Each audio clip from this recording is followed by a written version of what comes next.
Ok, então nessa segunda parte de nossa mesa redonda sobre sociedade civil e mulher na África subsaariana, recebemos Dércio Sanzana, que é estudioso da juventude moçambicana e do uso das redes sociais pelos jovens desse país da África Austral. Dércio é graduado em administração pública pela Universidade Eduardo Mondlane, que fica na capital moçambicana de Maputo, e mestre e candidato a doutor em ciência política pelo Instituto de Estudos Políticos, Sciences Po, que fica na cidade de na França, onde ele é pesquisador associado do laboratório Les Afriques dans le Monde.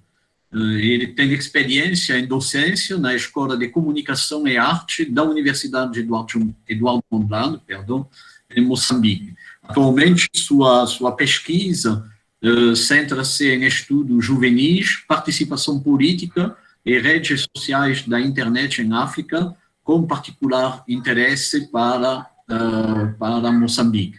Então, Dércio, muito obrigado por ter aceito o nosso convite. Então, você tem agora a palavra para cerca de 30, 40 minutos. Uhum. Ok, muito boa tarde a todos que nos assistem, nos acompanham. Eu vou pedir, se em algum momento tiver alguma falha, não me estiverem a ouvir, peço um sinal, porque nem sempre quem está a falar consegue perceber se é ouvido ou não. Então, agradecer a quem pudessem dar algum sinal qualquer. Em primeiro lugar, queria agradecer, obviamente, o convite que nos foi realizado para cá estar, pelo professor Frederick, no ano passado, se não estou em erro, e para nós foi uma honra. Não conhecia em particular este coletivo de pesquisa, e como disse antes mesmo de começarmos a gravação, é sempre bom ter este tipo de práticas, que, sobretudo, que mostram um pouco para além daquilo que é comum ver. Eu vou hoje apresentar parte de um trabalho que iniciamos em 2016, que faz parte, na verdade, da nossa pesquisa, e apresentamos isto em forma de hipóteses, que é para poder discutir mais adiante. Em primeiro lugar, talvez eu queira dizer uma questão prévia, é que pode parecer surpresa, não é? Que um não geógrafo esteja entre tantos geógrafos ou especialistas em geografia. Vejo, por exemplo, aqui a professora Inês Raimundo, que conheço muito em particular de Moçambique, e talvez até já me desculpo aqui se de repente usar alguns termos ou até palavras que não sejam tecnicamente aceitos pelos especialistas geógrafos, porque, como dissemos logo no início, nós temos formação em ciência política, mas é um desafio e vamos aqui partilhar nossa experiência.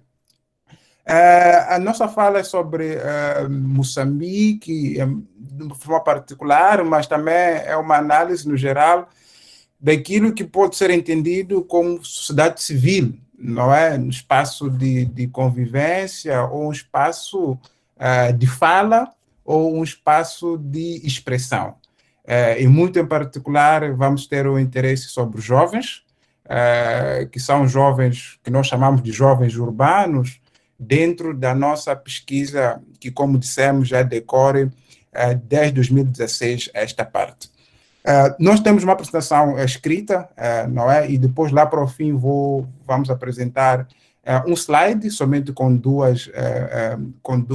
duas apresentações, nesse caso com dois gráficos, que vamos tentar discutir um pouco depois, lá para o fim da nossa fala.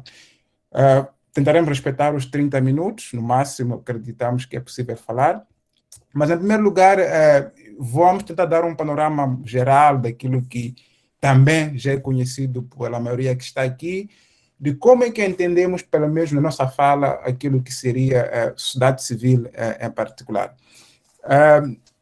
Talvez seja esta uma questão de difícil resposta, porque se quisermos definir, diríamos então que talvez não existe uma resposta única, mas podemos nos associar naquilo que diz um grande teórico, alguns chamam filósofo, politólogo, ou uma série de designações, que é Jacques Rousseau, que teria dito, então, que seria um elo intermédio entre o estado de natureza e o estado civil, ou seja, um espaço neutro em que o homem existe, mas ao mesmo tempo articula com o Estado, que é a entidade que governa as relações entre as pessoas. Mas vamos ver que durante o tempo nunca houve consenso sobre o que significa, então, sociedade civil em concreto, muito menos, então, se quisermos aplicar este conceito para a África subsaariana, que foi a proposta que nos foi colocada nesta conversa hoje. Haverá outros autores que vão dizer que a sociedade civil vai ser, então, um vetor entre todas as instituições que fazem parte deste complexo chamado Estado, chamado família, chamado empresa ou até chamado associação.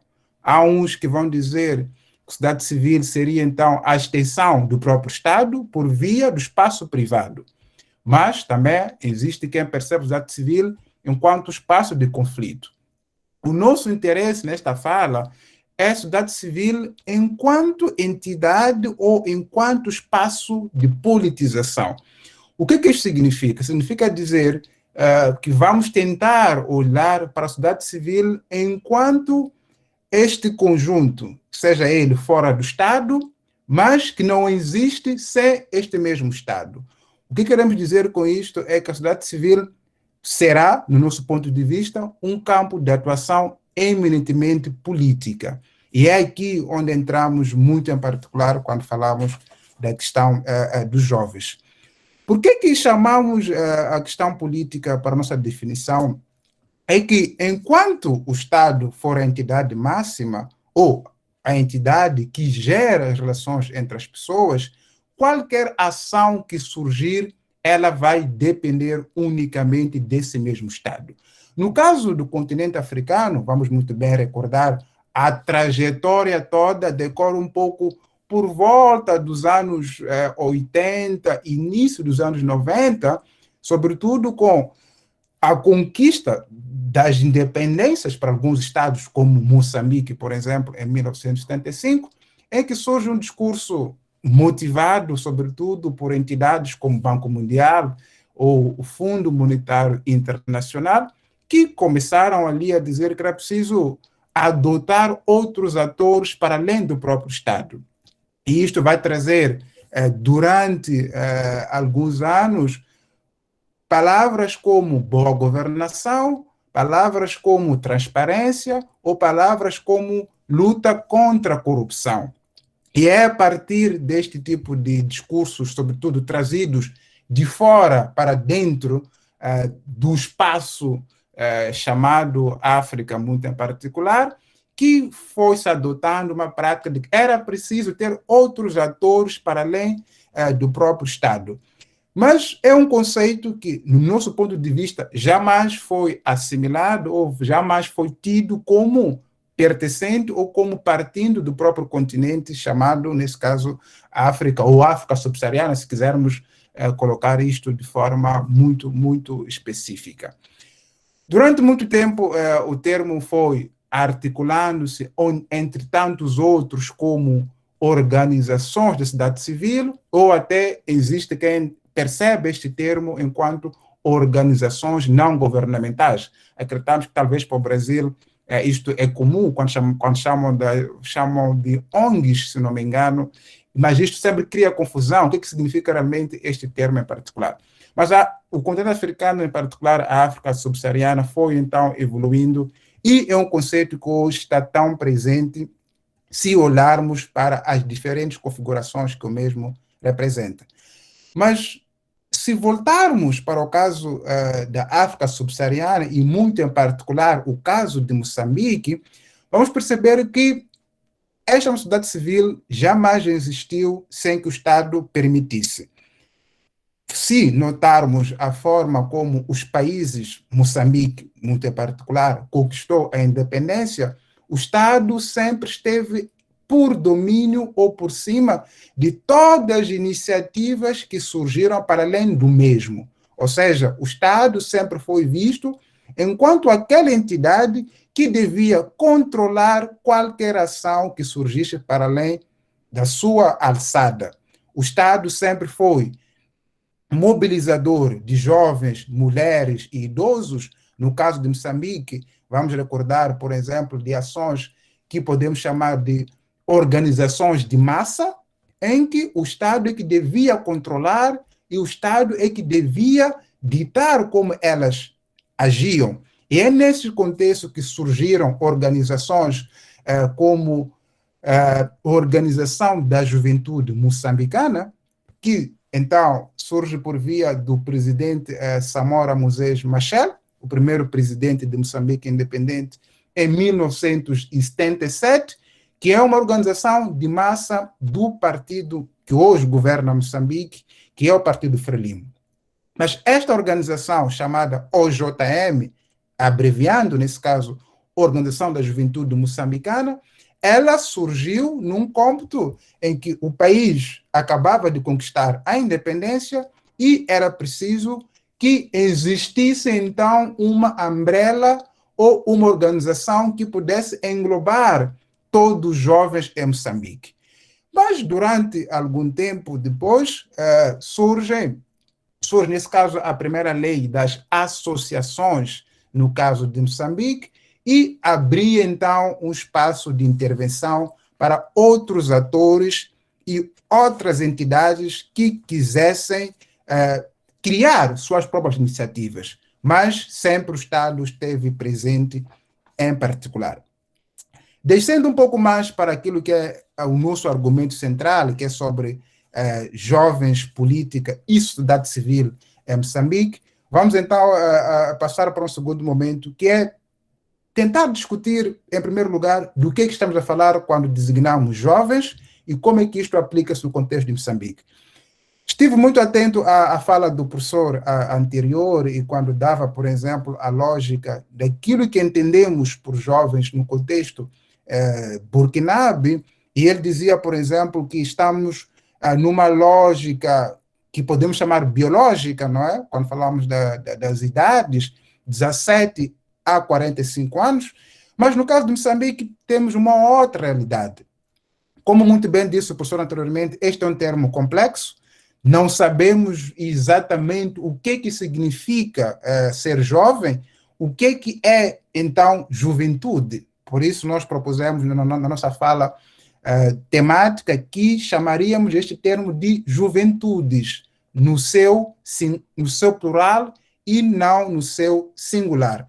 Porque entendemos que é uma associação entre uma dimensão biológica, essa dimensão da idade, mas também tem a dimensão social, que muito bem o professor explicou anteriormente, que é o espaço que os jovens tentam sempre buscar de inserção econômica, inserção política e, acima de tudo, encontrar uma solução para a sua vida.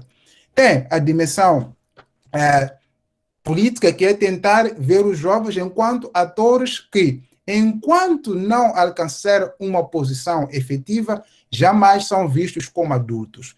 E isto podemos, então, adotar uma expressão da antropóloga que acreditamos que devem conhecer, Alcinda Romana, que vai dizer que ser jovem significa estar a flutuar numa lógica de waithood. Waithood, que significaria, então, uma lógica de espera contínua, uma espera em que os jovens tentam atingir a idade adulta, mas dificilmente chegam lá porque ainda sofrem de dificuldades de diversa ordem, sejam elas econômicas, encontrar o primeiro emprego, seja ela social, terminar ou entrar para a faculdade, ou até constituir uma família. Então, estes jovens estão sempre a flutuar entre a esperança e o desespero. Nunca conseguem alcançar o sucesso da vida porque as condições não os permitem.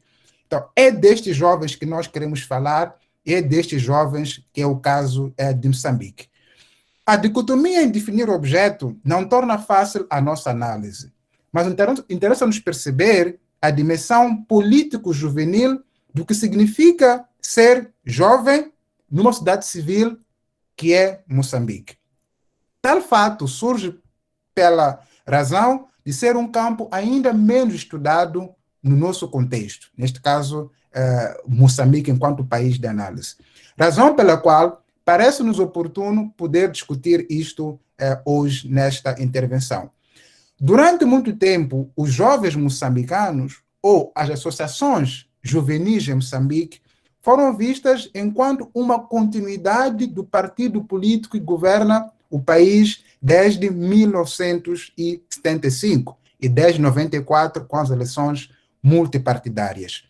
Foram jovens que deviam ser vistos enquanto a seiva da nação ou o futuro do país, mas que, ao mesmo tempo, nos últimos anos, são vistos como perigo e são vistos, acima de tudo, como aqueles que podem vender o país.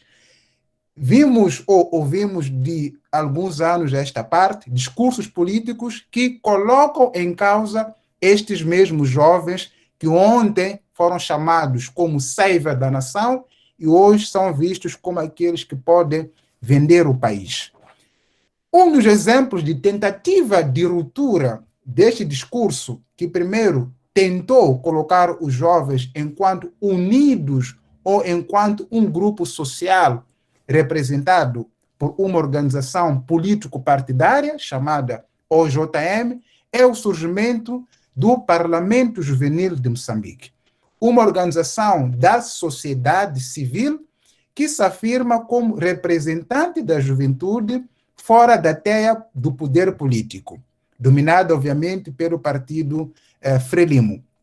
E, ao mesmo tempo, esta organização, que surge em 2010, tenta contrapor a sociedade civil partidarizada que é exercida por uma outra organização chamada Conselho Nacional da Juventude. A nossa análise é tentar mostrar como é que duas organizações da sociedade civil podem servir de espaço de politização dos jovens em Moçambique. O Parlamento Juvenil, com seu surgimento, tentou, de todas as formas, contrapor o discurso político-partidário de olhar para os jovens enquanto atores unicamente de um só partido. Esse legado histórico pode ser explicado a partir da forma como Moçambique olhou para as suas organizações de sociedade civil desde o início, enquanto continuidade do próprio Estado. No geral, os jovens são vistos como tendo uma relação de parentesco, onde a sua existência deve-se obediência aos adultos. Os jovens, no contexto moçambicano, são vistos como aqueles que devem sempre adotar uma postura de respeito permanente e nunca de ruptura ou nunca de ação prática em relação àqueles que dominam o espaço político em Moçambique. Visto esta perspectiva, o Parlamento Juvenil tentou, desde 2010, criar uma ação diferente. E, depois de alguns anos a liderar este movimento, um indivíduo chamado Salomão Mushanga cessou as suas funções e passou a uma ação político-partidária em 2019, criando então o seu partido político que concorreu às eleições presidenciais daquele ano. Nota-se, por exemplo, que este indivíduo que liderava a organização Parlamento Juvenil teria levado consigo vários outros membros da mesma organização que era tida no início como os pés da sociedade civil juvenil em Moçambique. Tal como Mushanga, há outros exemplos que, pertencentes a organizações da sociedade civil, tornam-se, a posterior, atores centrais do xadrez político que ainda é dominado pelo Partido Frelimo em Moçambique. Podemos destacar não só membros que hoje ocupam diferentes cargos na máquina governativa de Moçambique, mas igualmente assumem-se como membros do Conselho Nacional da Juventude, a outra organização da sociedade civil que diz-se representante dos jovens. Aqui podemos ter como exemplos nomes de Edson Macquaqua ou Gilberto Mendes, assumidos e conhecidos membros do Conselho Nacional da Juventude, que hoje são secretários de Estado, que é, na verdade, um cargo que pode ser considerado, para o caso de Gilberto Mendes, como de um ministro no xadrez político moçambicano. Ao trazer estes exemplos do Parlamento Juvenil e do CNJ enquanto organizações da sociedade civil, mas que depois tornam-se altamente politizadas, queremos mostrar que a sociedade civil ou a sociedade juvenil em Moçambique não pode ser analisada fora da esfera política que é caracterizada ainda hoje pelo Partido Frelimo. Dito isto, avançamos duas hipóteses para perceber a sociedade civil e os jovens em Moçambique. A primeira é uma hipótese que chamaremos de frustração e simulacro. E a segunda é uma hipótese que chamaremos de esperança e alternativa. Comecemos pela primeira, frustração e simulacro. É uma realidade que é explicada pela flutuação existente quando membros tidos como sendo da sociedade civil depois tornam-se atores políticos partidários, o que significa que existe uma linha tênue entre a política e a sociedade civil, no caso moçambicano. Não conseguimos aqui distinguir de forma clara entre aquilo que definimos no início enquanto atores fora da máquina político-partidária do Estado e o que se verifica no caso moçambicano. Ou seja, os exemplos de Salomão Muchanga, que ontem ator sociedade civil numa organização chamada Parlamento Juvenil e depois torna-se presidente de um partido político efetivo, mostra claramente que é difícil perceber o que é a sociedade civil fora do próprio Estado e o que é que significa ser politizado ou partidário. A segunda hipótese, que é de esperança e alternativa, tem que ver com o sucesso que a dimensão política pode trazer a esses mesmos atores. Por exemplo, se tivermos em conta Gilberto Mendes, os casos que demos, e Edson Macquaqua, são figuras de destaque para exemplificar a ascensão juvenil a partir das organizações em que faziam parte. Não restam dúvidas quanto a nós, que representam uma fonte de esperança para quem queira seguir as pegadas. Por seu turno, a decisão de Salomão Muchanga em rumar pela vida político-partidária ativa mostrou-se compromissora, visto que este mesmo indivíduo, ao formar o seu partido político chamado Nova Democracia em 2019, tornou-se uma marca se olharmos para os resultados eleitorais obtidos naquele ano. E, em forma de fecho, antes de abrirmos a apresentação em slide, que nós temos de apenas dois gráficos ou duas figuras, podemos questionar até que ponto podemos analisar esta questão separadamente. Ou seja, entendemos nós que não há como analisar a sociedade civil ou as sociedades civis juvenis, no caso moçambicano, fora do xadrez político em que elas representam. A terceira e última parte da nossa fala vai ser, então, a apresentação de dois gráficos que queremos aqui discutir com todos vocês. Vou tentar partilhar, Frederic, espero que consiga encontrar. Caso não, vou mesmo, talvez, terminar por aqui, mas vou tentar partilhar aqui. Bom, diz-me que não é possível partilhar a tela, infelizmente, mas era mesmo um gráfico que era para tentar mostrar de que forma os cidadãos moçambicanos olham para as organizações da sociedade civil em si. Numa pesquisa feita entre 2002 e 2018 pelo Afrobarômetro, que é uma instituição de sondagem em África, fez uma questão muito simples aos moçambicanos. A questão era: faz parte de alguma associação ou organização da sociedade civil?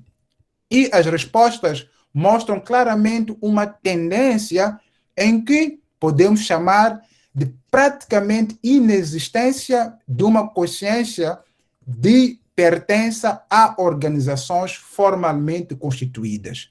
E isto faz parte também desta franja populacional chamada jovens.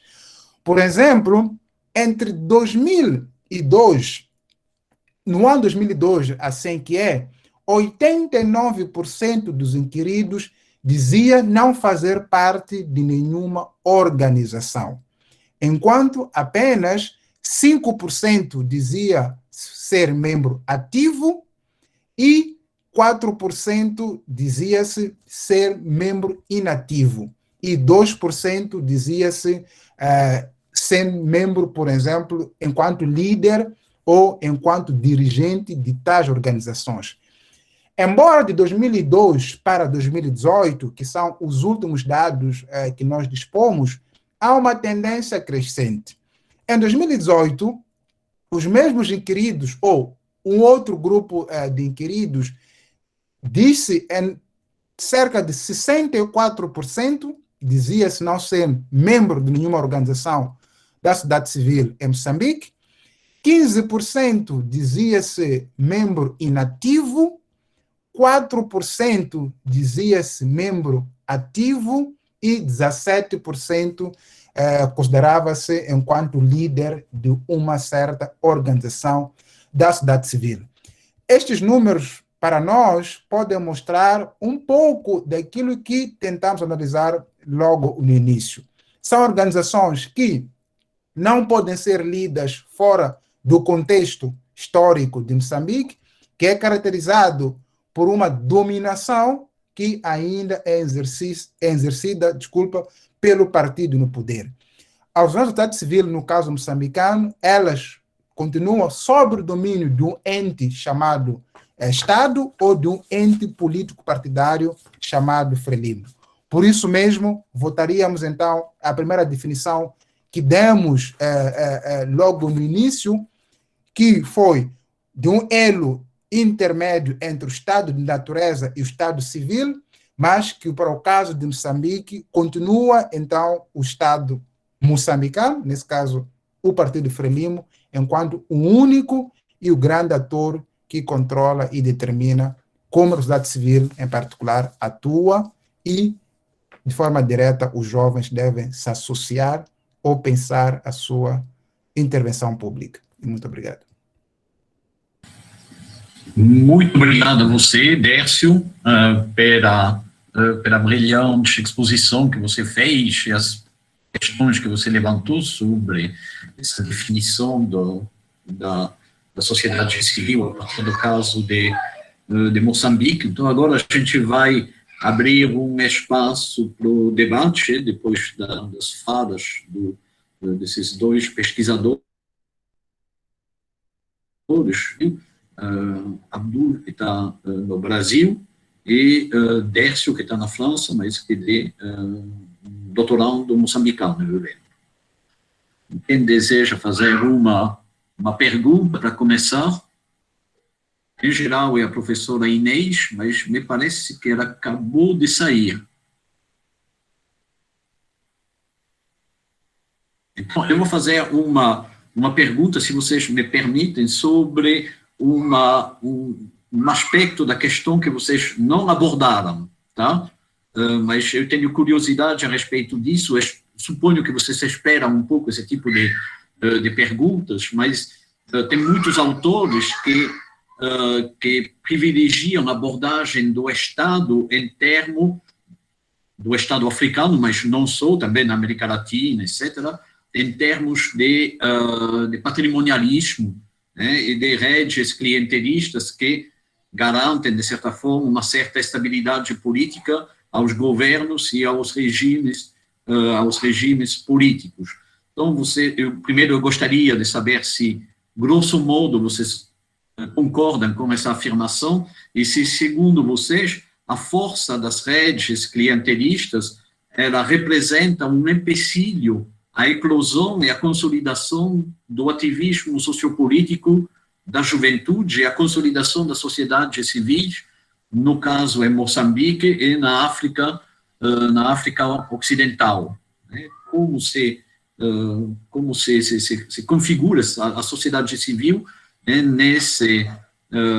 nessas duas regiões, considerando essa definição do Estado que é comum a muitos autores.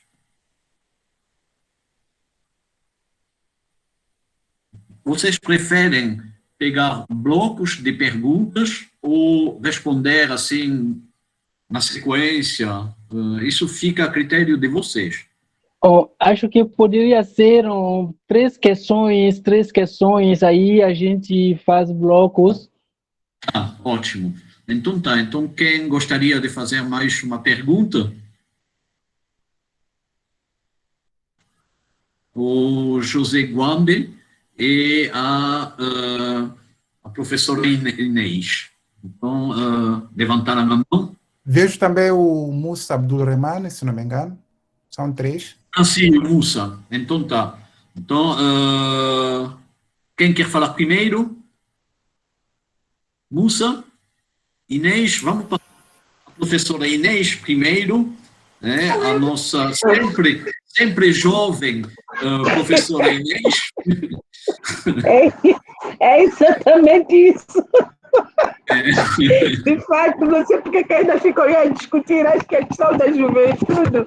Não tem nada a ver com a idade, tem a ver exatamente com a mentalidade do indivíduo. Mas, ok. Muitos parabéns ao professor Abdul e assim como ao Sanzana. Acho que esta é a parte mais bonita da geografia, né? Porque a geografia tem essa capacidade de aceitar esta interdisciplinaridade. A geografia, de facto, ela ouve a todos e contribui também em todas as ciências ou em todo o tipo de conhecimento. E eu fico feliz também, em particular, ao Sanzana. Acredito, Sanzana, que tu deves andar muito próximo do Conrado, não é?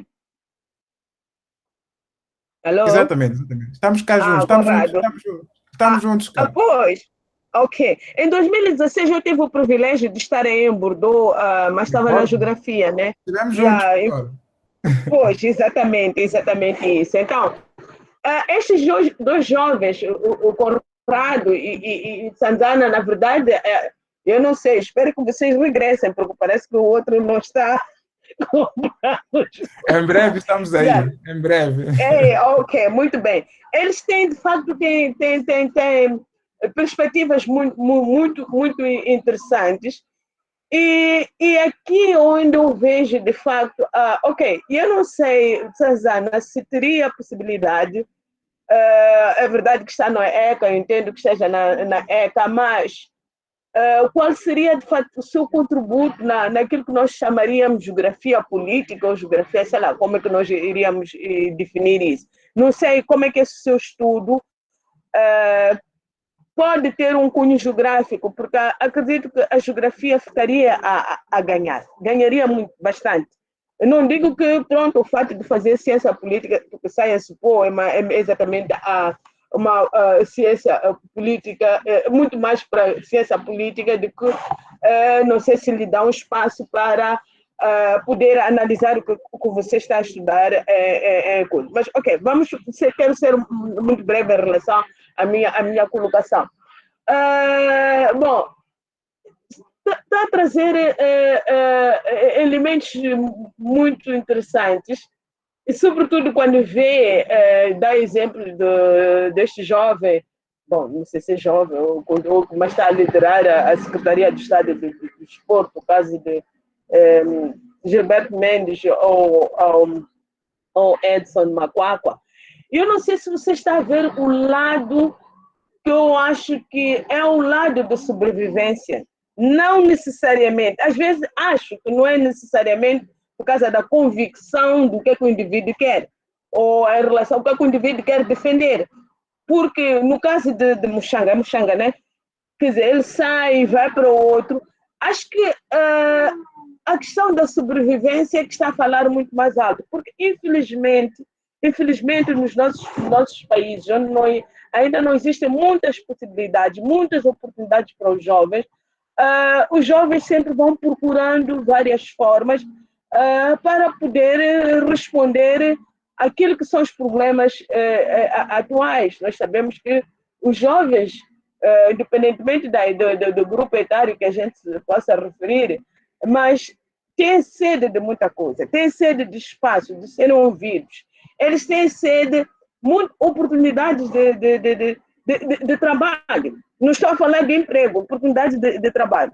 Mas, para mim, o que eu acho que ainda é muito forte em relação à juventude é que a nossa juventude perdeu referências.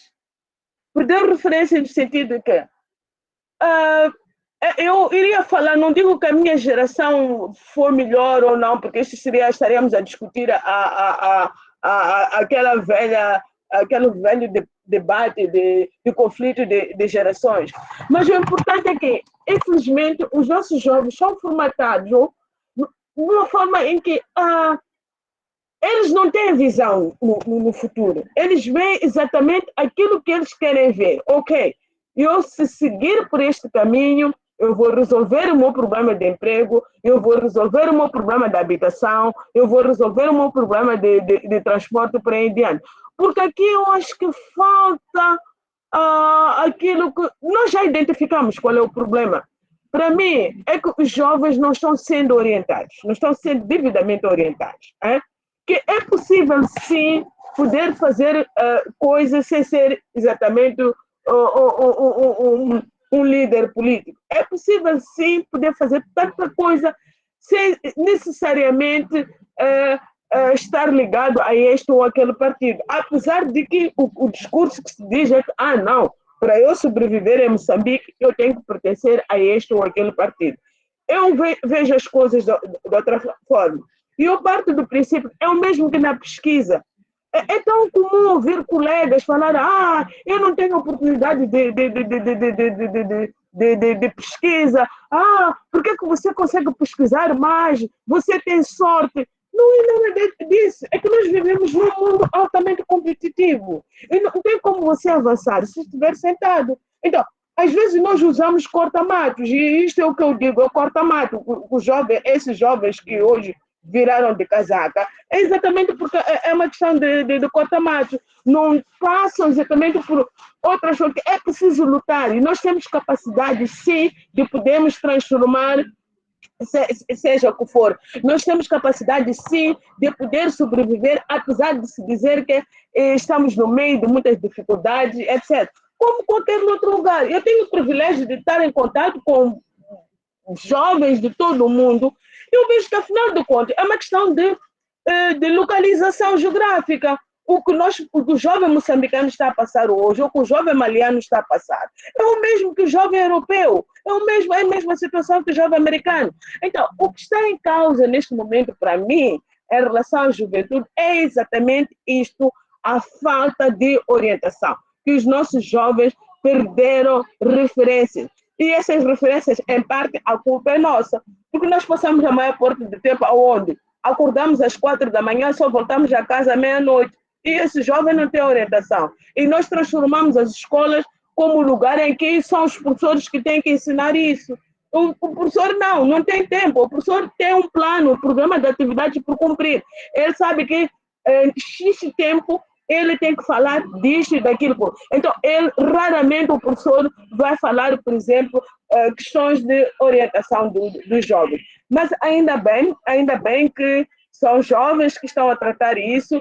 É bom mesmo que, de fato, a gente traga este tipo de debates, e eu fico mesmo, não tenho assim uma pergunta concreta, simplesmente era este comentário que eu ia fazer, que avance, continue a trabalhar sobre questões de juventude, e ainda bem que são vocês jovens a trazer isto. Se calhar vocês vão conseguir abrir os outros jovens, vão começar a perceber que, afinal de contas, para viver neste mundo não é ficar sentado a lamentar, mas que é possível fazer muito se a gente puder.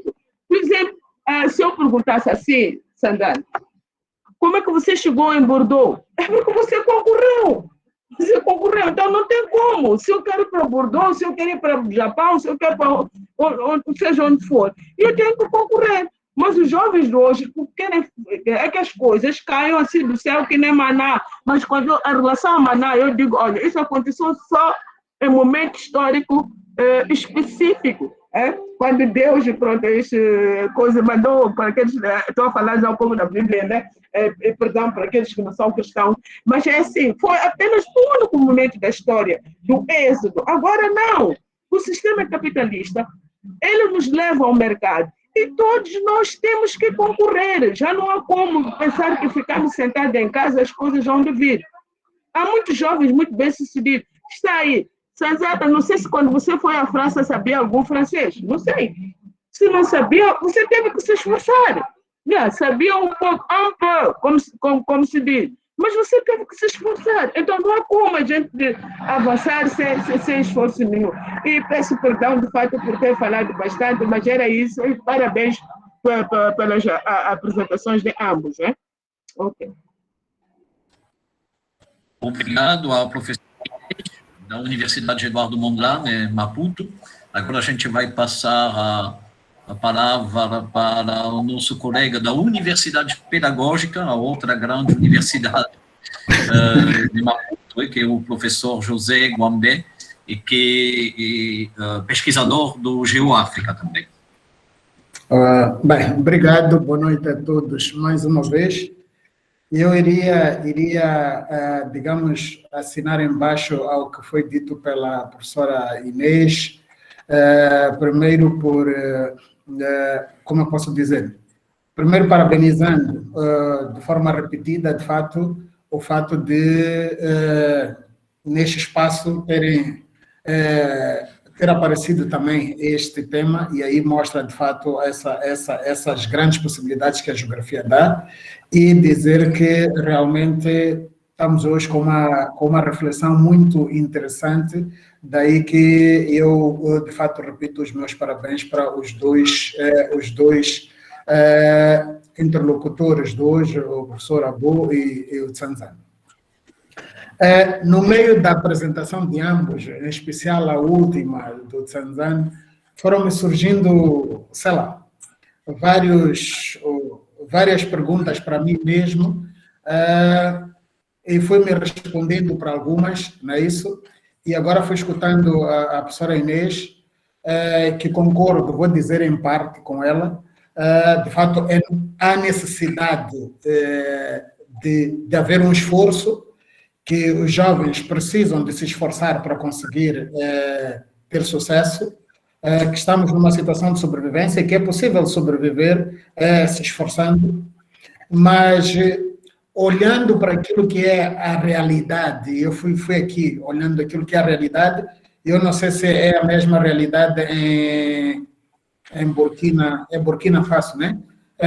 Não sei se é a mesma realidade de Moçambique lá, ou é a realidade no contexto africano de uma forma geral, é que paro e olho para o seguinte: será que é possível que essas organizações, primeiro da sociedade civil, elas possam existir fora da abertura ou da aceitação que o Estado dá para que elas possam existir, em primeiro lugar, que é o Estado que cria as normas e impõe condições para que elas possam existir, e o âmbito que elas devem trabalhar nelas. E a resposta que eu encontro é que, bem, não é possível, ainda que haja muita vontade de se criar tais organizações, fora deste conceito da abertura do Estado, talvez fosse difícil. Isso até acontece com os sindicatos, talvez evoluindo um pouco mais. Olhando aquilo que é a sindicalização hoje, eu vou citar sempre exemplos de Moçambique, que é o que eu conheço melhor, né? É que até a própria sindicalização, não é isso? Ela acaba ficando amarrada a um conjunto de normas que o Estado define. Eu quero dizer que, logo à partida, o Estado já cria uma espécie de uma camisa de força, ok, quer criar uma organização, quer ter um sindicato, esse sindicato ou essa organização precisa de estar amarrado a essas, digamos, normas estatais, que na verdade acabam virando normas, ou são conduzidas a partir de normas políticas, né? Então, é a política aqui que acaba, de fato, ditando o surgimento ou não desta organização, ou desta espécie de organização, ou não. E, por causa disso, o que é que acontece com as organizações? Acabam se constituindo, penso eu, no tal espaço que a professora Inês refere. Para mim, num espaço de sobrevivência, onde, ou para onde, grande parte das pessoas que se associam a essas organizações, chamadas da sociedade civil, né? Ou de sindicatos, estão lá exatamente porque têm, digamos, um certo objetivo, mas, sobretudo, o objetivo maior acaba sendo a sobrevivência, acaba sendo um espaço onde as pessoas acabam encontrando essa mesma sobrevivência. Esses exemplos que trouxe o Tsenzani são apenas alguns exemplos. Pegando aquilo que eu referia, os sindicatos, nós assistimos aqui que os sindicatos, para além de obedecer a normas estatais, os sindicatos praticamente são politizados, todos eles, não é isso? Os sindicatos não defendem tanto, em primeiro lugar, aquilo que são os interesses dos seus associados, mas sim são um espaço para, teoricamente, defender esses interesses, mas na prática, não é isso, representar o Estado ou um determinado partido dentro dessa organização. Por outras palavras, eu iria dizer que, bem, essas organizações, esses sindicatos, acabam sendo encontrados, por caso dos jovens e de outros, como sendo um espaço de ascensão política. E por que é necessária a ascensão política? Porque, bem, a ascensão política, no caso de Moçambique, também acaba sendo uma porta, não é isso, para, digamos, uma certa ascensão econômica. É isso? É a porta de acesso, né, às possibilidades econômicas.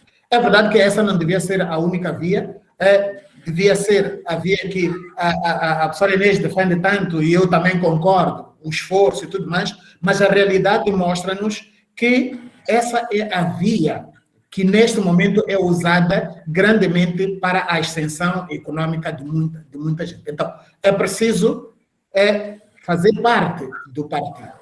É preciso, e para fazer parte do partido, muitas vezes, os caminhos encontrados é por via dessas organizações. Os debates que nós assistimos das chamadas organizações da sociedade civil, na verdade, acabam virando debates políticos, quando a gente vê. Por quê?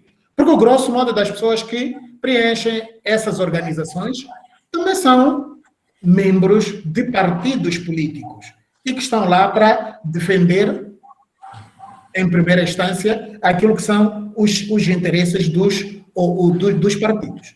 E no caso da juventude, o que eu iria dizer, essa é a minha opinião, é que, na verdade, os jovens, por via dessas organizações, eles estão lá agregados, mas eles estão lá, digamos, para atender a um determinado interesse político. Isto é, eles estão lá usados politicamente, não só por esse partido, pelos diversos partidos, é por isso que cada partido acaba criando a sua organização da juventude, que não sei se chamaria moçambicana, mas cada partido procura ter aquilo que chama a sua sociedade civil, e daí os jovens, por se encontrar na tal fase de afirmação da vida, na tal fase que é muito dependente, eles acabam sendo muito instrumentalizados, de todos os lados. Mesmo se formos a ver, agora, esse terrorismo, a insurgência e tudo mais, quem são as pessoas instrumentalizadas? Não, são jovens que são aliciados de diversas formas, e aí a questão da pobreza, em grande parte, também acaba tendo sua cota à parte, né? Que são aliciados tanto para o bem como para o mal. Agora, eu não sei se isso acontece da mesma forma em Burkina Faso, mas a realidade aqui que se nota é um pouco esta.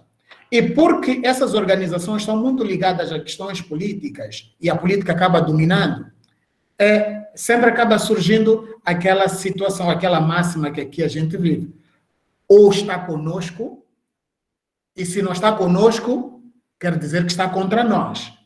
Ainda que não seja essa a verdade, mas se não está conosco é porque está contra nós. Então, tem que estar conosco.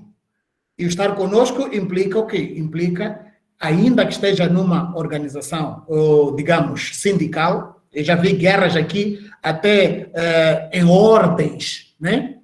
Ordem dos advogados e tudo mais, adiarem-se eleições, porque, bem, há uma interferência política. Organizações de estudantes nas universidades são muito politizadas. Imaginem só, uma organização de estudantes que deveria estar preocupada ou centrada em defender os interesses dos estudantes e tudo mais, mas elas acabam sendo muito politizadas e, por via disso, o que nós vemos é que as chamadas organizações da sociedade civil, para mim, neste momento, em Moçambique, penso que um pouco pela África, elas estão exatamente para atender as necessidades políticas, né, de determinadas forças políticas, e, em última instância, para atender aquilo que são as obrigações que o próprio Estado, que é comandado pela política, impõe sobre elas.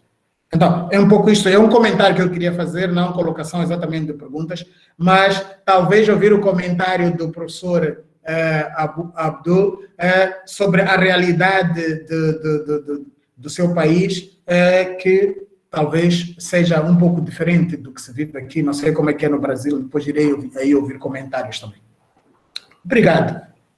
Obrigado a você, José. Então, eu vou pedir agora para os palestrantes responder a essas 3 primeiras perguntas, por favor.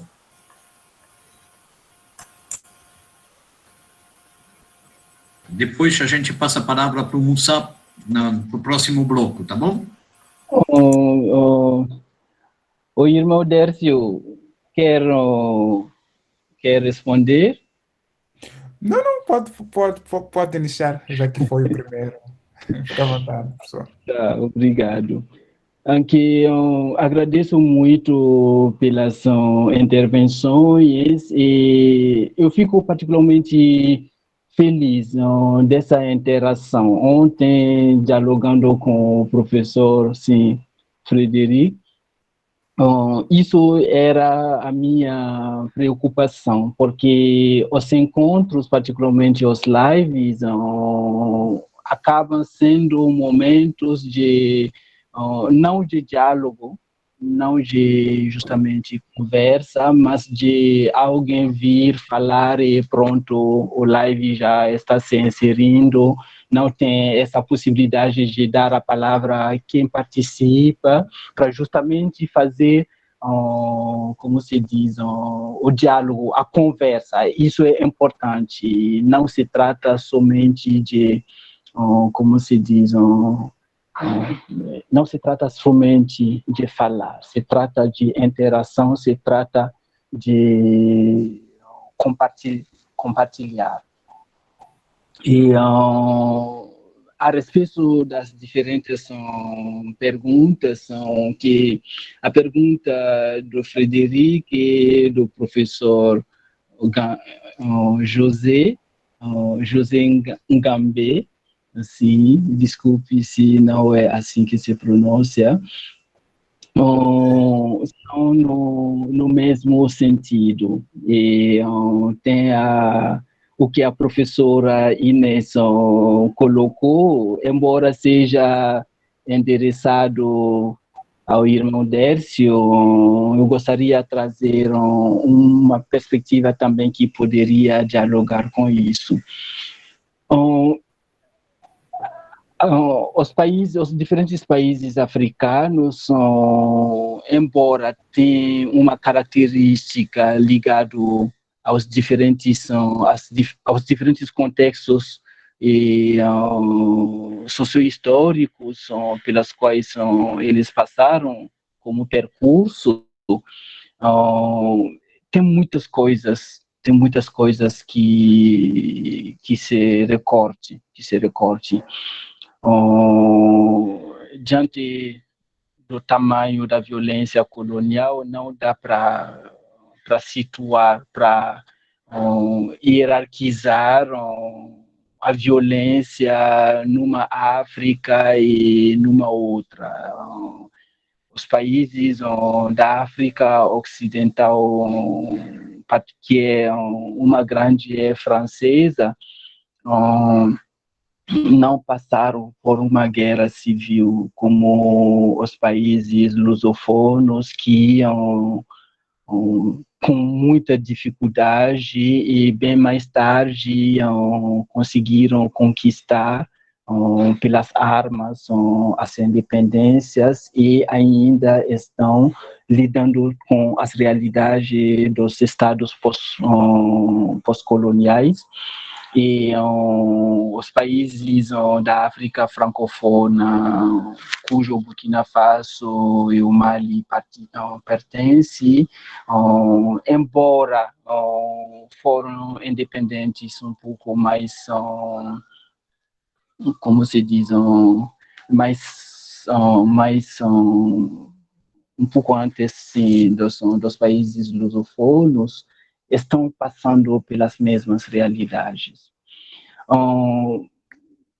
A minha aproximação com as diferentes questões é muito a partir da sociedade e a partir das populações, entendendo justamente que as diferentes instituições, elas têm por legitimidade, mesmo que elas não respeitam essa legitimidade, elas têm por legitimidade, ou supostamente por legitimidade, as diferentes populações e sociedades. E quando eu faço uma análise dos diferentes poderes históricos medievais, e as realidades contemporâneas, o que dá para ver hoje, a nossa geração, temos o privilégio de ter na mão toda a história da humanidade.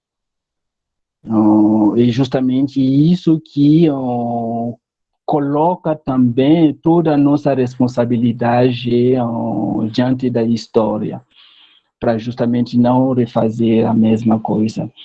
Agora, os estados medievais, ou seja, as sociedades medievais, passaram por determinadas violências, mas nelas tinham oportunidades, teve muitas coisas, enquanto revoluções sociais em prol aos direitos humanos que foram desenvolvidas.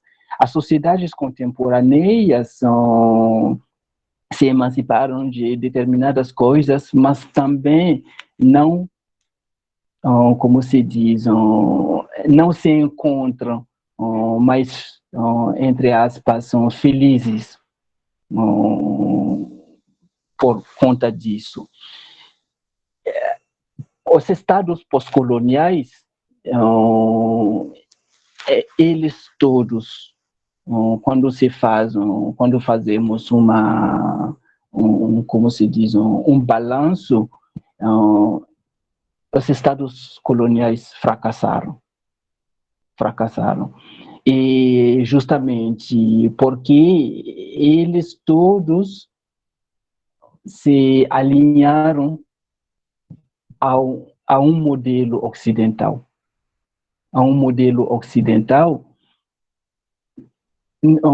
E teve discurso justamente contrapondo esse modelo ocidental a modelos tradicionais.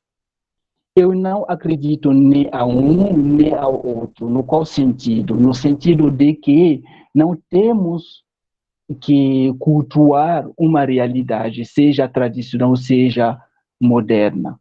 A partir da experiência da história que temos, sabemos o que deu certo nas sociedades tradicionais e que dialoga com os direitos humanos, e o que é importante é a questão do comum. o comum é a sociedade, as populações. E temos nas realidades ocidentais o que dá certo. A questão é muito importante justamente achar o jeito de articular isso. E temos os diferentes recursos, as diferentes ferramentas. O modelo proposto de governo, de desenvolvimento é um modelo que não tem como ele respeitar os direitos humanos. Não tem como. Então, qualquer seja as propostas que a gente faz para melhorar, enquanto a estrutura não mudar, enquanto não mudarmos de paradigma, as coisas não vão, como se diz, ser invertidas. E a professora Inês estava trazendo uma realidade, é que as próprias sociedades ocidentais, que justamente trazem esse modelo de desenvolvimento, as populações estão passando muito mal.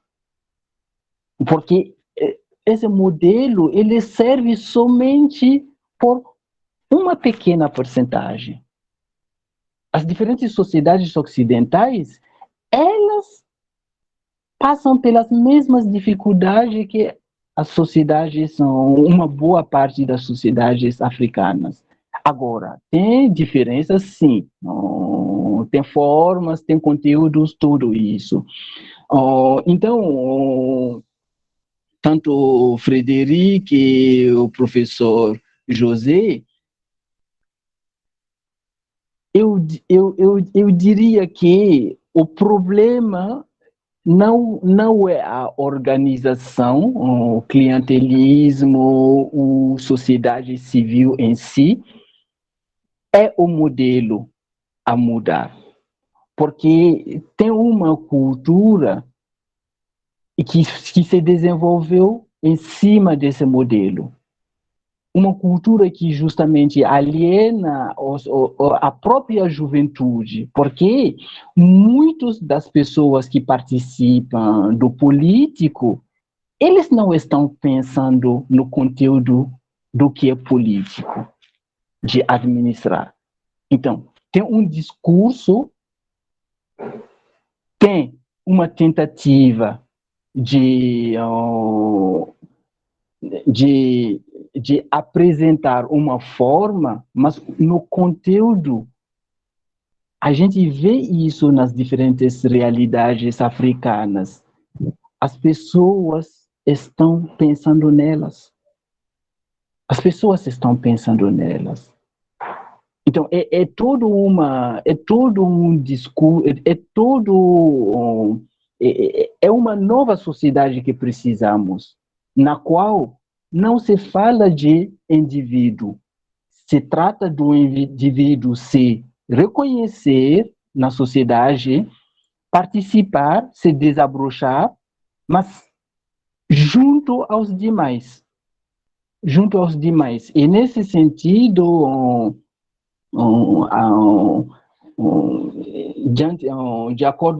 diante do que a professora Inês colocou, a respeito da juventude, essa crítica que ela faz à juventude, que eu concordo com essa crítica. Uma coisa que eu gostaria de trazer para justamente essa crítica é a questão do reconhecimento social que eu estava falando. Porque os políticos jamais podem dar conta do tamanho da complexidade da sociedade. E, embora o Estado se responsabilizar por determinadas coisas, mas não entra na lógica de assumir suas responsabilidades. Através da história sempre foi.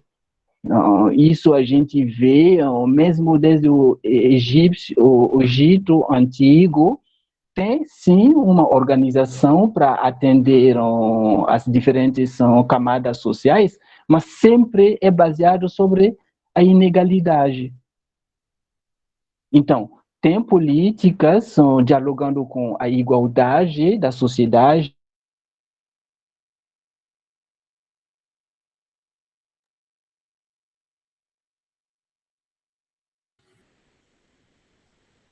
Parece que temos um pequeno problema. Pensei que fosse do meu lado. Não, não, é...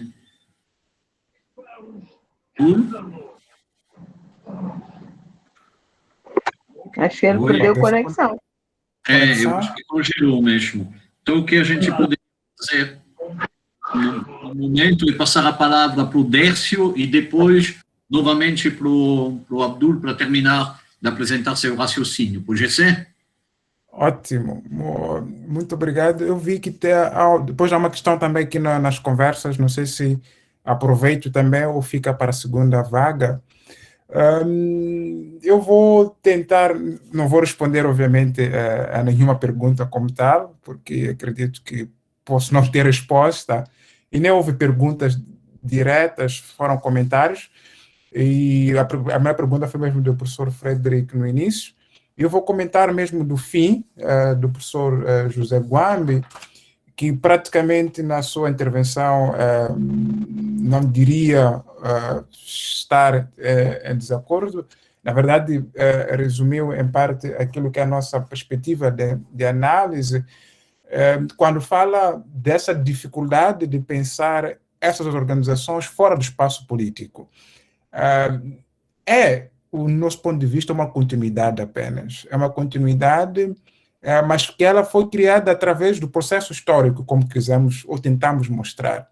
Durante muito tempo, as organizações foram pensadas, todas elas, de massa, se quisermos assim dizer, dentro de uma esfera política em que no início eram dominadas por um partido único, mas que com o andar do tempo, como mostramos, com a lei das associações, ou associativismo, abriu-se um espaço. Mas é um espaço que está claro que sempre teve ou tem uma mão política no processo. Aliás, deu um bom exemplo quando falava de organizações juvenis político-partidárias. Enquanto a Frelimo tem a OJM, a Renamo, que é um partido da oposição, tem a Liga Juvenil da Renamo. E o MDM tem a Liga Juvenil, que é outro partido, não é? A Liga Juvenil do partido MDM. Então, isto mostra claramente que esta politização ela existe em todos os partidos políticos. Agora, dentro de tudo isto, existe o CNJ. O CNJ, que é o Conselho Nacional da Juventude, que é uma organização da sociedade civil, que devia ser tida como uma organização apartidária, que engloba todas as organizações apartidárias dentro dela, ela também, claramente, é uma continuidade político-partidária. Aliás, os seus presidentes do CNJ, até hoje, todos eles saem de um partido político, em particular da OJM. Mas também os partidos de oposição já quiseram lá estar. Aliás, falamos aqui de Gilberto Mendes, que foi eleito em 2001, e Gilberto Mendes, na verdade, saía da OJM depois de uma luta político-partidária com membros da Renamo, que também queriam assumir a liderança dessa organização chamada CNJ.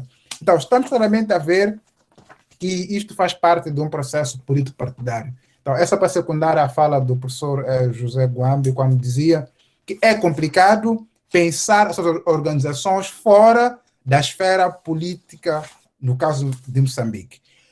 Agora, uma outra colocação que foi feita é sobre a exceção às possibilidades econômicas. Os exemplos que nós demos de Salomão Muxanga e de tantos outros entram um pouco naquela perspectiva do parentesco, não é? do parentesco, em que o jovem deve olhar para o adulto com respeito, para o adulto como referência, e se olhar diferente, ele perde oportunidades. O olhar diferente seria, então, o não respeitar o adulto, pode condicionar para que eu, jovem, perca oportunidades de emprego e oportunidades de diversa ordem. Então, criou-se aqui uma dimensão de parentesco em que não digo não, mas é simplesmente para continuar a viver no espaço de benefícios por conta do meu respeito. E isto vai diretamente à colocação da professora Inês Raimundo, quando falava da falta de orientação e de ter perdido um pouco a linha, e os jovens hoje estão entregues à vida e eles não têm um pouco de para quem olhar e por quem os deve guiar. Se em parte podemos dizer que é uma realidade que se vive em Moçambique, em Burkina Faso, no Brasil, aqui na França, em vários outros países do mundo, de pensar os jovens como os eternos perdidos ou os eternos que estão à procura de referências dos adultos. Sim, é verdade, mas também em algum momento isso coloca os jovens numa dimensão de constante pressão, porque enquanto eles não provarem aos adultos, jamais poderão ter oportunidades. Vamos dar um exemplo muito concreto. Mais uma vez, voltamos a Moçambique. Há um discurso histórico que sempre olhou os jovens enquanto futuro, os jovens enquanto esperança. Mas, de uns anos para cá, em 2008, sobretudo, houve um dirigente político que disse que os jovens podem vender o país. Ok? E este discurso dos jovens podem vender o país demonstra claramente a desconfiança que os mesmos adultos que querem que os jovens olhem para eles como exemplo, os respeitem, não confiam nos jovens em particular. Então, há uma dicotomia aqui que se cria de tentarmos dizer que os jovens devem ser responsáveis, devem olhar para os adultos com esperança, com os adultos com respeito, exatamente o discurso da geração da viragem, mas, ao mesmo tempo, não confiamos nos jovens, porque eles são delinquentes, sexualmente irresponsáveis, uns bêbados, uns drogados, e jamais terão responsabilidade. Então, ao mesmo tempo que eu entendo a colocação da professora Inês Raimundo, há um pouco esta dicotomia. Os mesmos adultos continuam com o discurso de simplesmente olhar para os jovens enquanto os eternos respeitadores da discussão geracional que a professora muito bem colocou. E mesmo a terminar, para responder à questão do professor Frederick, sobre geografia, ciência política, voltaremos a Moçambique e, oportunamente, eu teria muito gosto de conversar com a professora e há muitos espaços que se podem abrir nesse contexto. Voltando ao país, claramente estaria com todo gosto de poder interagir com a professora. Agora, sobre o discurso neopatrimonial do Estado, se aceitamos ou não esse discurso, se ele pode ser enquadrado no caso de Moçambique ou não, é problemático dizer sim, será problemático também dizer não, porque é um discurso criado à sombra daquilo que é o próprio conceito de sociedade civil. É um discurso, no nosso ponto de vista, colocado numa dimensão essencialista sobre os países africanos, ok? Deve ser o Bayar, deve conhecer, o professor também deve conhecer muito bem, que discursa tanto sobre isto, e em algum momento não é tão real pensar nos países africanos como sendo neopatrimoniais, clientelistas, corruptos, com líderes que não respeitam o poder e estão sempre a tentar renovar mandatos atrás de mandatos. Não é tão verdade.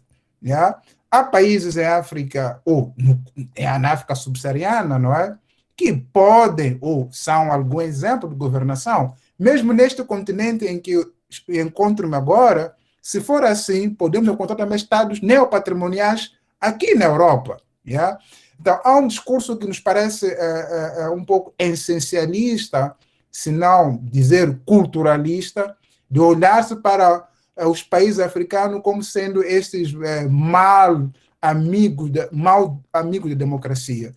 Então, não diria que é um discurso que se aplica na plenitude, existe, teoricamente, ele é sempre repetido por vários tipos de pesquisas, mas para nós não associamos a ele, não negamos que existam práticas tais, mas do mesmo jeito que temos na África subsaariana, encontramos cá pela Europa, pela América Latina e pelo mundo fora. Muito obrigado.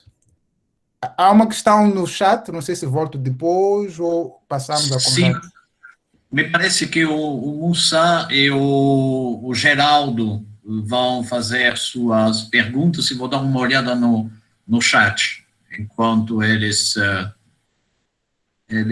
falam. Moussa? Só para finalizar, como se diz... Desculpe. Não, tranquilo, eu estava já fechando a respeito da colocação da professora Inês. O que eu queria dizer para fechar é que precisamos, a sociedade inteira precisa, como se diz, de valorizar a juventude. E quando eu falo de valorizar, eu falo justamente de olhar pela presença da juventude, pelo o que ela é, não pelo o que a sociedade gostaria que ela seja. E dentro dessa juventude, tem muitos... A espiritualidade nos ensina muitas coisas. E quando eu falo de espiritualidade, eu falo a partir de todas as religiões. Tem uma imaterialidade que é preciso ver. Nas nossas diferentes sociedades, isso não depende de uma questão de África francofona ou lusofona. A questão da bênção, quando analisamos socialmente, qual é a interpretação da criança abençoada? É a criança que conseguiu,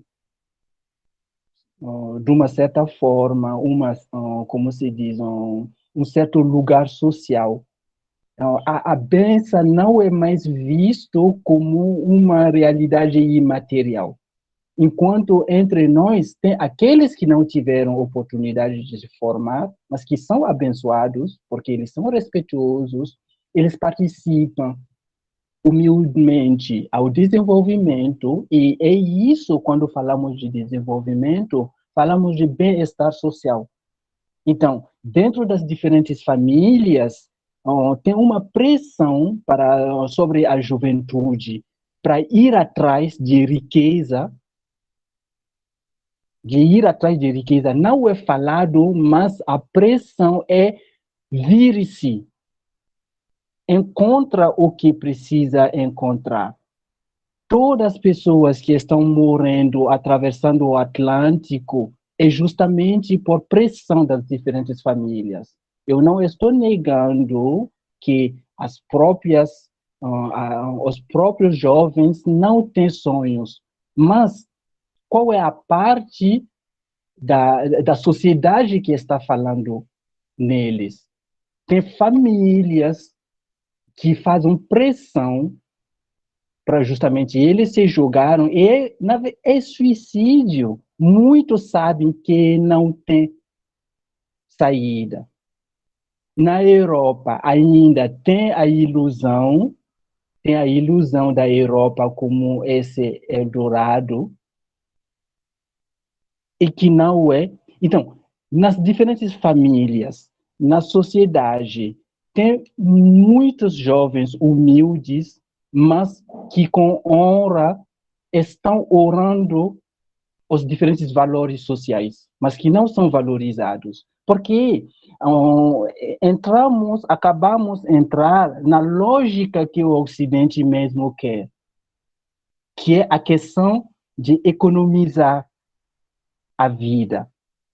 Enquanto o lugar que o velho tem nas nossas realidades, não encontramos no Ocidente. Por quê? Porque simplesmente nossa sociedade valoriza quem é o velho. Então, a partir do momento em que valorizamos uma coisa, os diferentes indivíduos se apropriam daquilo. Então, fechando aqui a respeito disso para as diferentes perguntas. Obrigado. Muito obrigado, Abdul. Desculpe, eu tinha esquecido que você não tinha terminado da apresentação do raciocínio, tá? Então, a gente tem agora as palavras, as perguntas, perdão, do Musa. Eu não sei se ele está conectado, sim, ele está aqui. E depois o Geraldo. Oi, Musa, tudo bom? Tudo bem, professor? Boa tarde aí, boa noite, Moçambique. Bom, já foram apresentados aqui vários fatos que mostram a realidade tanto de Moçambique, assim como de Burkina Faso, mas ficaram alguns elementos de curiosidade, principalmente para Burkina Faso, por parte do professor Abdul. Eu queria saber melhor o que a juventude está fazendo para poder mudar o cenário de Burkina Faso, do ponto de vista do modelo de desenvolvimento. Ou seja, falou de um modelo que não se enquadra à realidade de Burkina Faso. Então, o que está a fazer a juventude e qual seria o modelo adequado, então, que vai ao encontro dessa realidade toda que apresentou de Burkina Faso, se calhar dos outros países da África Ocidental. E por parte do Tanzânia, trouxe uma história que também já tinha lido e já sobre a origem da sociedade civil em Moçambique. Eu acho que há alguns elementos também que poderiam ser trazidos do ponto de vista da complexidade da própria sociedade civil. E aqui foram trazidos elementos para a professora Inês e o professor José Guambi sobre a realidade de Moçambique. Mas a questão, por exemplo, da professora Inês sempre foi essa, de jovem, vai para frente, faça esforço. Tudo bem, é isso tudo que nós temos que fazer, mas estamos diante de um sistema que nós temos que perceber que é um sistema que tem suas leis, tem tudo que o Tanzânia fez referência aí, questões de oportunidades e as barreiras que nós temos. Nós temos que fazer todo o esforço que a professora Inês faz referência e pela sua experiência. Mas se olharmos para essa tendência e vamos buscar não tanto a essência da criação da sociedade civil em Moçambique, né, sob o ponto de vista político, mas a essência da sociedade civil como tal, sob o ponto de vista ideal. E queremos trazer para a realidade de Moçambique. Como é que nós podemos fazer, olhando para o sistema em si, que eu considero que o sistema tem tantas barreiras. Eu considero isso, nós não podemos negar, e foram trazidos aqui, tem tantas barreiras. O que nós temos que fazer? Porque não podemos ser daqueles que nós criamos associações, a nossa sociedade civil é aquela de sobrevivência, como trouxe elementos aqui. Será que é isso que nós temos que fazer? É esse desenvolvimento que nós temos que... o Estado tem que ser esse mesmo, que tem as suas leis, que essas leis, as condições nos obrigam a termos que ir atrás da sobrevivência como tal, e não da essência daquilo que é uma sociedade civil como tal. Que sociedade civil nós temos que ter? Aquela sociedade civil que pressiona o Estado. Será que vamos ter essa sociedade civil se formos à linha daquilo que a professora Inês diz, daquilo que o professor José Guambi diz, que nós temos que encontrar nossa forma de nos virarmos? Se estamos diante de tais, os tais mais velhos que dizem que, olha, não sabem como é que nós chegamos até aqui. Nós lutamos, sangramos para poder ter um Estado libertado e vocês pensam que vão levar o Estado do ânimo leve. Então, como é que nós temos que fazer isto? Se calhar é isso que a professora Inês está a dizer, o professor Zé Gomes está a dizer, olha, jovem, faça isso. O jovem vai para frente, lute, mas enquanto estamos diante de um sistema com essas barreiras, com esses desafios, será que teríamos a nossa tendência é de ter uma sociedade civil que pressiona o Estado, ou vamos ter uma sociedade civil que sempre é aliado do Estado, sempre luta pela sua sobrevivência? É sua sobrevivência, porque já não é uma sociedade civil que olha também para a população, aqueles que não têm capacidade para lutar, para estar lá diante dos governantes. Esse é o questionamento que eu faço. Eu concordo com aquilo que o professor Inês diz, mas esse discurso, professor Inês, eu acho que em algum momento tem que ter um pouco de moderação, porque somos nós jovens, estamos a fazer, mas há um sistema que é tão difícil de contornar. Muito obrigado. Obrigado a você, Moussa. A gente tem espaço para 2 perguntas, as 2 últimas agora. O do Geraldo, eu leio sua pergunta ou você quer falar, Geraldo? Geraldo, então vou ler a pergunta no chat. Parabéns aos palestrantes. Sim. Pode falar? Pode, deve. Sim, professor, muito... Tá bom, professor, muito obrigado.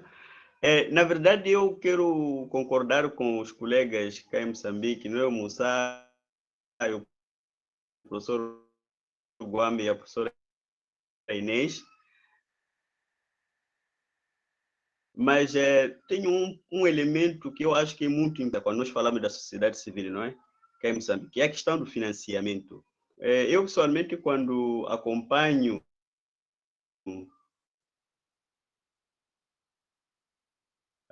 essa tal sociedade civil, sobretudo das organizações,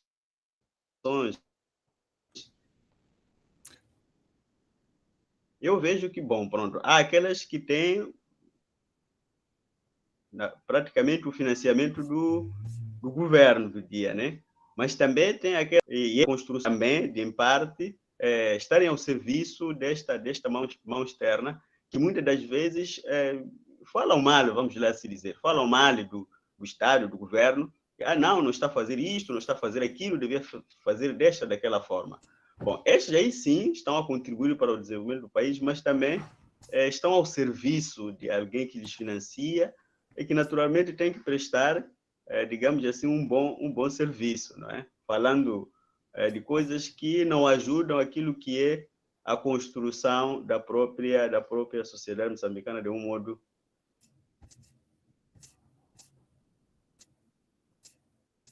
geral. E até acho que vou deixar mesmo ao professor, eu acho que também o Tanzana já viu, não é? A pergunta que eu coloco ali. Muito obrigado.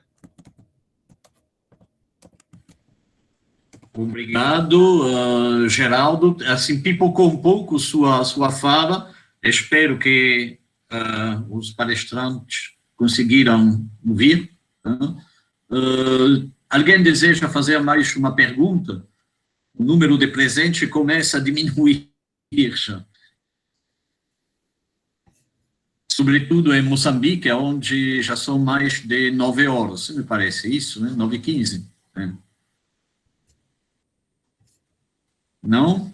Então, a gente vai pedir para o Abdul Dércio para responder a essas últimas perguntas.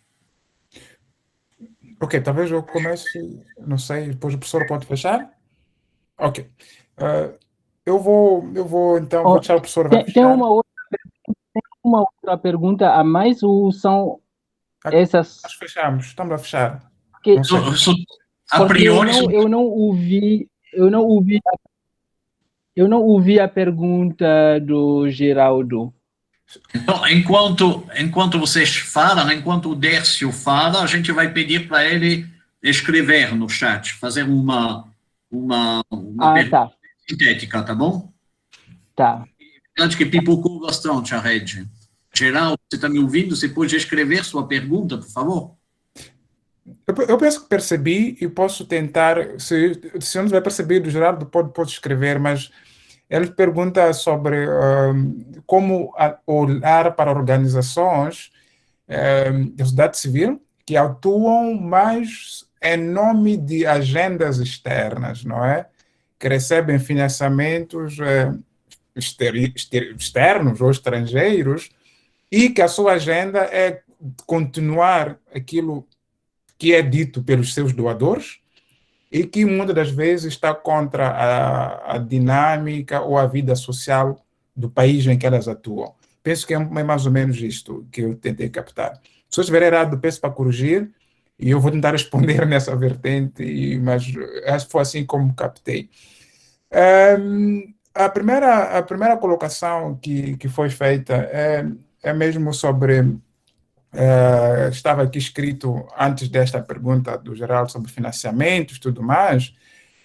Num país como Moçambique, até que ponto podemos olhar para o fato de pertencer a uma organização de sociedade civil enquanto a limitação de liberdade de expressão?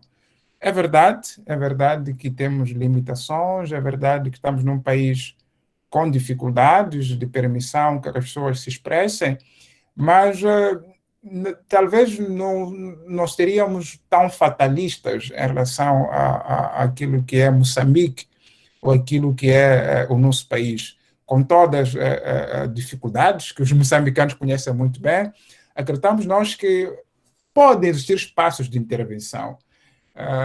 Embora, mais uma vez, o sistema é difícil de fala e de inserção econômica, uma série de coisas, hoje em dia existem outras formas de poder participar na vida social e política nacional. E, como muito bem dizia a professora, infelizmente saiu, a vida política ativa não é a única alternativa. Yeah? Se nós discutimos sobre participação política, por exemplo, não é simplesmente ir às eleições. Hoje em dia, eu posso participar através da cultura, posso participar através do desporto, e existe aquilo que chamamos hoje de ativismo, não é? Que é a arte enquanto forma de exercer o ativismo. Então é preciso, talvez, embora aceitemos que o político está em excesso na vida associativa, está em excesso na vida sindical, está em excesso na academia, como demos o exemplo de associações estudantis que são captadas pelos partidos políticos, podem existir outras formas de intervir na vida político-nacional em Moçambique.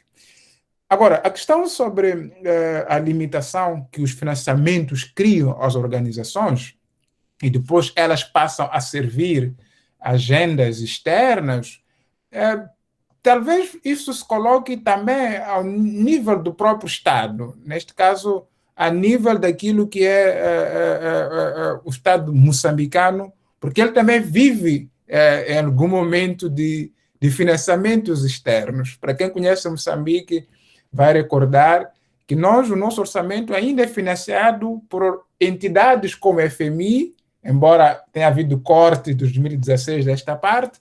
O Estado moçambicano é financiado pelo Banco Mundial e por outro tipo de agências internacionais. Então, podemos dizer que também o nosso próprio governo segue agendas externas porque tem financiamento externo. Talvez o debate não se coloque por aí, mas se coloque no ponto de vista o que essas organizações fazem, por exemplo, coloca em causa questões que têm a ver com segurança do Estado, outro tipo de ações. Mas se uma organização tem financiamento externo, ela é livre, porque é uma associação, e pelo fato de ser uma associação, ela pode captar o dinheiro onde ela desejar, desde que, pensamos nós, não coloque em causa a segurança ou a soberania daquilo que é Moçambique, que é o país de atuação. E mesmo em jeito de encerramento, acredito que essas duas questões foram colocadas.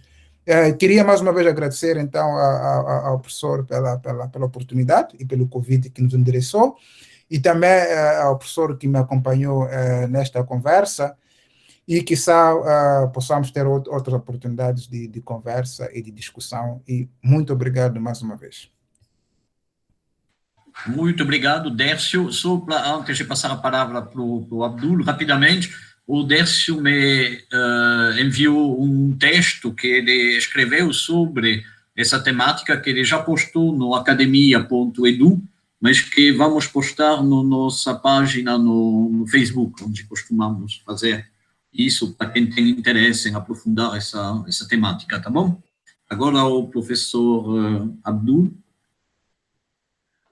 Muito obrigado, que eu acho que a pergunta do irmão Musa é um pouco a colocação, não entendi a pergunta, mas a colocação do irmão Geraldo vão nesse mesmo sentido. Agora, o Musa fez uma pergunta mais específica e para responder a essa pergunta, é preciso distinguir dentro da juventude a característica um pouco mais detalhada dos diferentes das diferentes categorias de juventude. Então, tem uma forte presença do Islã antes da colonização europeia. E tem toda uma intelectualidade ligada a essa presença histórica e toda uma reorganização da sociedade justamente que acolheu o Islã. A islamização se deu diferentemente do norte do continente, onde, de uma certa forma, teve uma, como se diz, uma grande violência. Nessa região, a violência religiosa ela veio mais tarde. Então, foi a sociedade que acolheu a religião, justamente participando dessa globalização através da África do Norte, indo para a Península Arábica. Então, tem toda uma reorganização da sociedade ligado a isso. E, nesse sentido, tem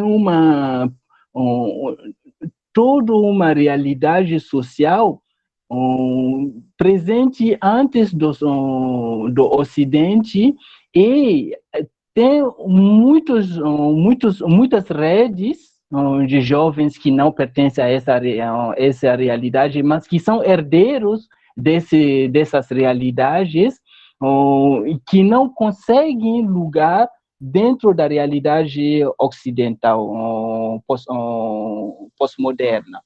E aí está toda a questão. Então, temos os muçulmanos que, por resistência, tinham se fechado ao Ocidente, justamente todas as diferentes políticas ligadas ao Ocidente. Então, as sociedades que, a partir das suas próprias religiões, tinham se fechado também, ficaram na mesma postura que os muçulmanos, não participando do projeto colonial. Estou falando particularmente da escolarização. E tem as populações que foram cristianizadas ou que estrategicamente adotaram a cristianização. Então, essa população que foi cristianizada são eles que, pertencendo à nova realidade ocidental, são presentes no governo, no aparelho de Estado. Então, os momentos são diferentes, porque umas décadas atrás, eles tinham boas posições, porque eles dependiam do o Estado, eles eram poucos e ganhavam bem. Não estou falando necessariamente de dinheiro, mas tinha a questão financeira, tinha a questão do poder, do simbólico, tudo isso. E justamente com a nova geração mudou, mas ainda eles têm um reconhecimento que os demais não têm. Então, os demais que pertencem a esse circuito árabo-muçulmano, eles não têm reconhecimento. Então, por exemplo, aqueles que estudam, e tem muitas gerações que estudaram, seja dentro do país, seja que foram na África do Norte estudar, e outros que foram até a Península Arábica estudar. Então, são realmente intelectuais e tem toda uma, como se diz, bibliografia, tem muitas bibliotecas e diferentes saberes ligados a isso, mas eles não têm nenhum reconhecimento do Estado. Nenhum.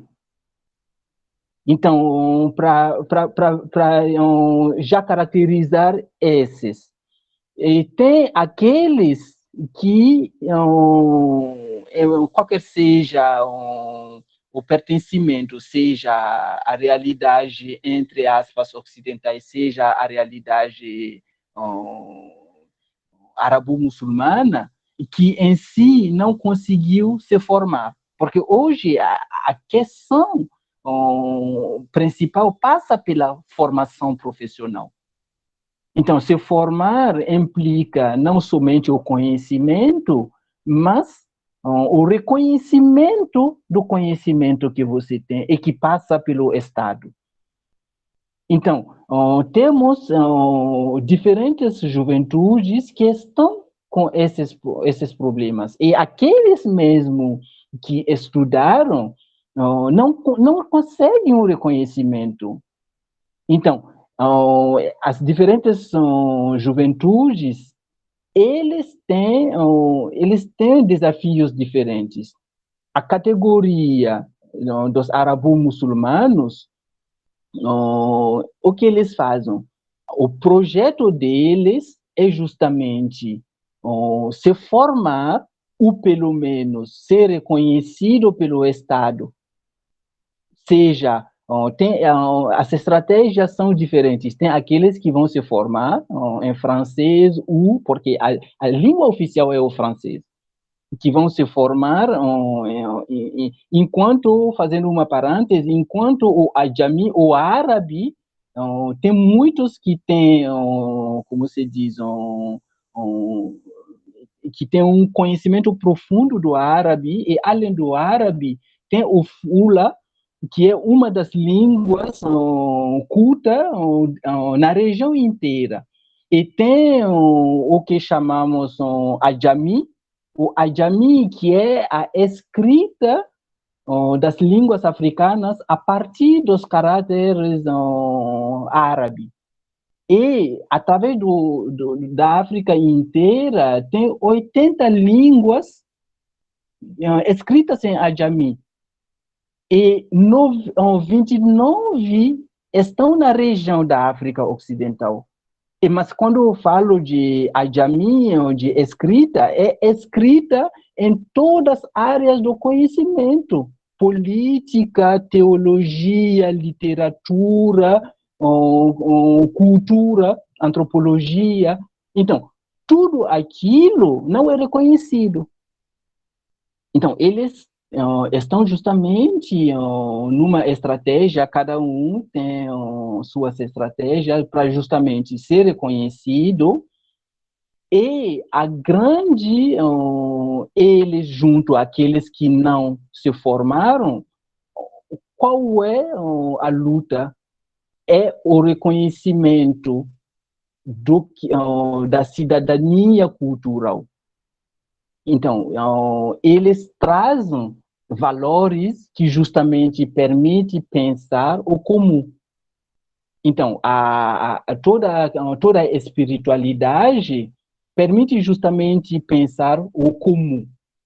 E, diante da questão do terrorismo, é perceptível que o que eles estão falando justamente de cidadania cultural a partir dos valores da sociedade, a partir dos valores espirituais, a gente vê a importância, porque quem está matando os demais?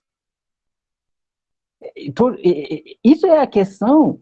São aquelas pessoas que não têm reconhecimento social, aquelas pessoas, porque o reconhecimento, a questão econômica é, como se diz, incontornável, mas o desenvolvimento, como se diz, pensar também o modelo do desenvolvimento é também pensar como explorar as riquezas que temos. E desde a Idade Média, toda a quantidade de ouro circulando no mundo inteiro, até a viagem de Colombo, vinha da África. Vinha da África. Então, temos recursos, inclusive recursos humanos. A questão é pensar o desenvolvimento que nós teríamos escolhido. E tem a outra parte, justamente, da juventude, que estudou, que tem referências ocidentais, e dentro deles tem aqueles que pertencem à elite, que justamente o projeto é continuar, e tem aqueles que, embora sendo reconhecido pela sociedade, entre aspas, pelo Estado, eles não estão conseguindo se inserir. Porque as coisas mudaram através da história. E justamente eles, junto com os demais vulneráveis, eles estão lutando junto. É nisso que o simbolismo da geração Sankara, porque através da herança de Thomas Sankara, eles estão reivindicando justamente uma justiça social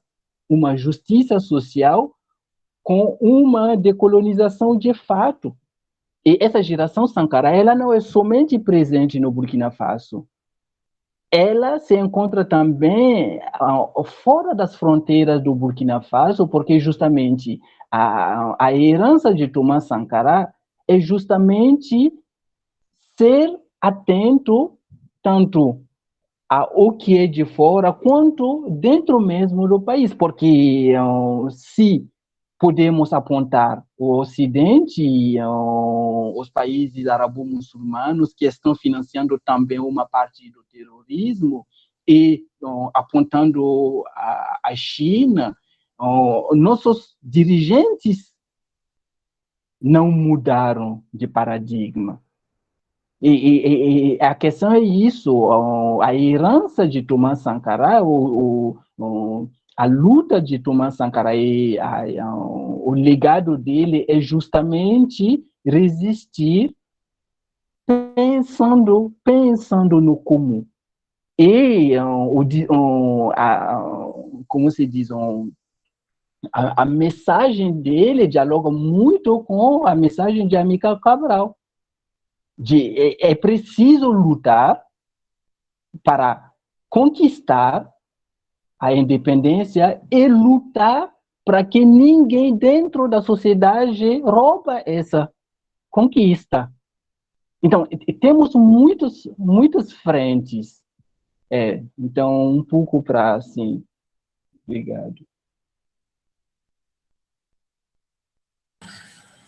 Muito obrigado, Abdul, muito obrigado, Dércio, tanto pelas brilhantes exposições, quanto para a participação no debate, que foi excelente. E foi muito bom ouvir um pouco falar anos depois do Thomas Sankara, né, que me lembro meus anos de militância na universidade, nos anos 80. Ele fazia parte, a gente tinha colocado ele num pedestal na época. A sonoridade é tanta. Mas, muito obrigado a vocês. Vou interromper a gravação